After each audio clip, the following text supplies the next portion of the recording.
Ito yung kapal mga boss ng dati nating gamit. Ganyan lang siya kakapal.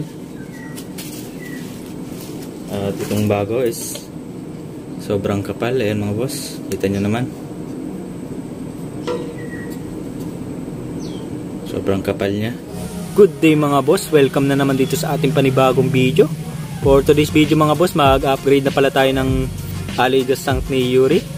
Kung maalala nyo mga boss, nung nakaraan is nagpalit na rin tayo ng TRC gas tank. Pero yun yung version 2 mga boss, ang pagkakaalam ko is version 2 na yun, yung nakabit natin kay Yuri. Ang ikakabit pala natin ngayon mga boss is yung bagong labas ni TRC na 2023 version. So yun, bago pala natin simulan tong video mga boss, kung hindi ka pa nakasubscribe, pa-subscribe at pa-hit ng notification bell at pa-like na rin ng ating video para lagi kang updated sa ating pa mga i-upload. So yun, unbox muna natin mga boss. Yan, mayroon na pala siyang kasamang box. At tingnan na rin pala natin ang laman nito. Nabuksan na rin naman natin ito. Bumili na rin pala ako ng bagong fuel hose mga boss na kulay red. At yun, balot na balot ng bubble wrap. Pakasulit dun sa nabila natin mga boss sa Shopee.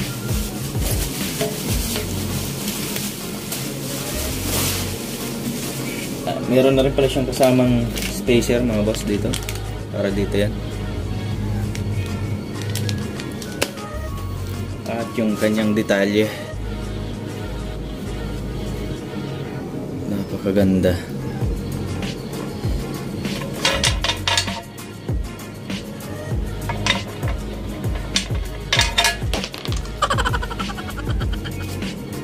Meron na pating kasamang o-ring yung kanyang takip. At sa design mga boss nung kanyang takip, ayan, naka CNC.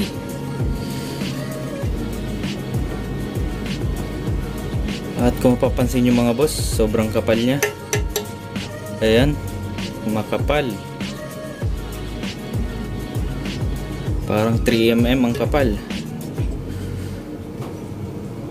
Dito sa detalye sa likod, yung pagkaka-weld, napakapulido mga boss.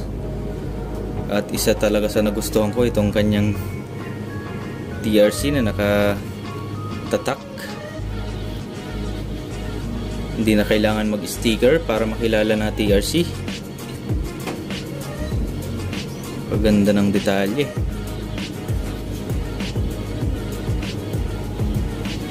Sana naman walang tagas. Ito yung sa lagayan ng ating upuan. Solid ang pagkaka-weld.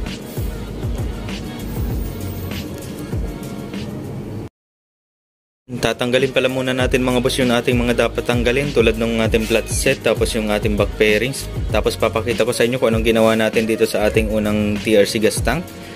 At ipagkukumpara na rin natin dun sa bago nating ikakabit. So yun.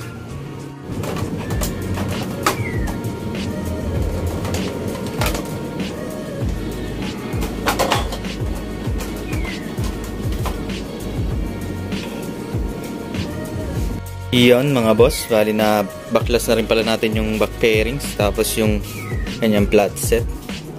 So ipapakita ko naman pala sa inyo yung ginawa natin dito sa ating unang TRC na gas tank. Bali pinutulan pala natin yung paa dito para maipasok yung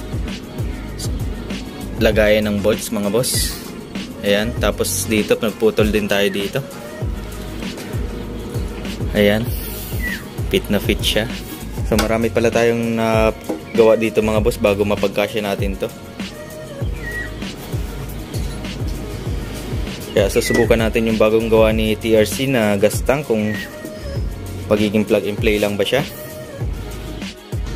Tanggalin muna pala natin mga boss yung gas. Kuha lang tayo ng empty container.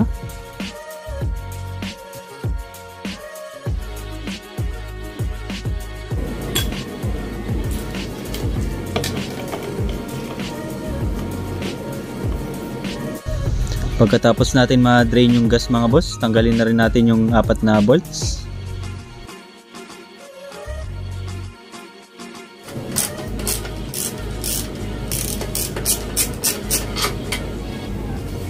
At next na rin pala natin mga boss yung kanyang floater gauge.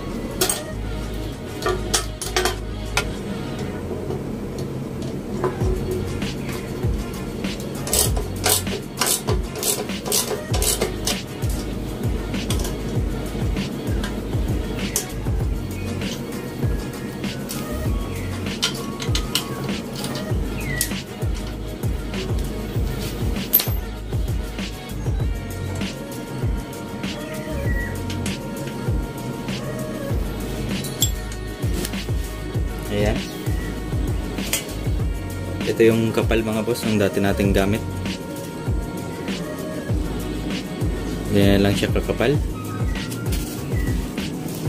Itong bago is sobrang kapal. Ayan mga boss, kita nyo naman.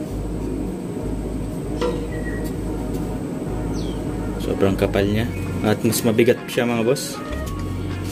Isa dito. Magaan siya mga boss. Ang gagawin pala natin dito sa isa natin is ibebenta na lang natin tumawas. Ang mga gustong score nito mga boss, pa-comment na lang dyan sa baba.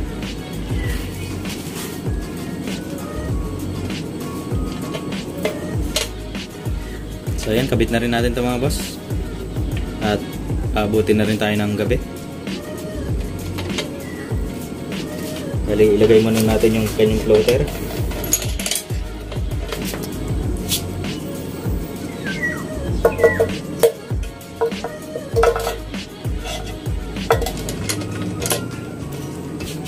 Ito palang ginagamit natin mga boss na bolt sa ating floater is 5x15.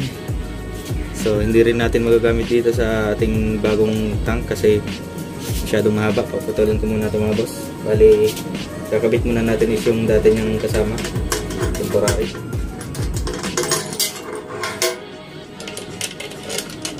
So yun, nakakabit na yung kanyang floater.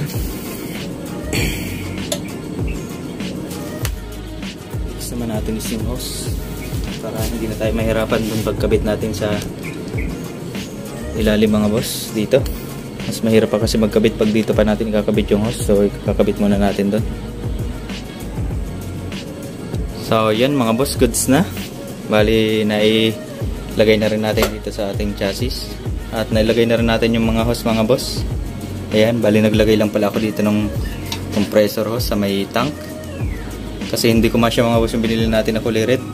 Masyadong malaki yung fittings ng ating gas tank.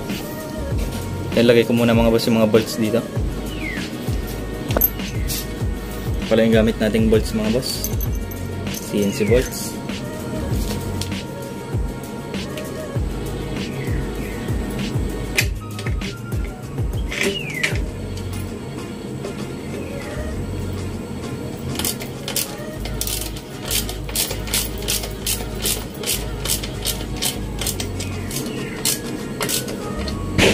Yan, good sa mga boss. Nalagay na rin natin yung 4 na tornilyo dito, saka dito yung dalawa.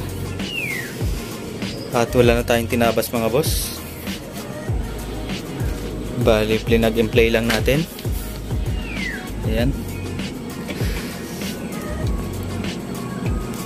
Napakaganda ng fittings ng version 2023 mga boss, ang TRC gas tank. At lalagay naman natin yung flat set mga boss. Subukan natin kung okay din dito para makapag-adjust tayo. Yon, goods na mga boss. Naikabit na rin natin yung ating flat set. Ayan.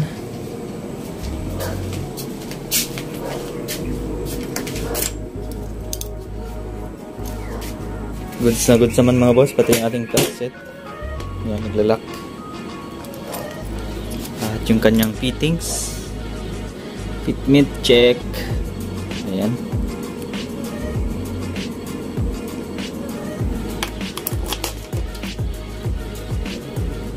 Ito mga boss, goods na goods din.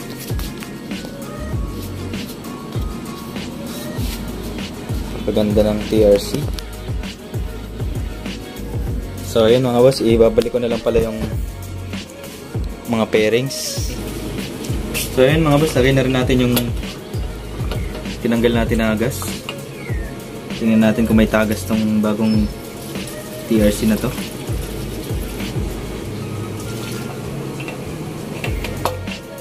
Yan, ilagay na rin pala natin yung gas mga boss. At wala naman siyang leak. Wala naman naging problema mga boss. Goods na goods. Napakaganda talaga ng gas tank na to. So yun mga boss, hanggang dito na lang pala ang video natin. Maraming salamat sa palaging panonood. At wala naman pala tayong naging problema sa pag-install itong ating TRC na version 2023 mga boss. Ayan.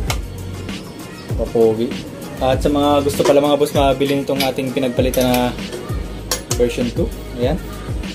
PM nyo lang ako mga boss sa ating FB page or comment na lang kayo dito sa YouTube mga boss.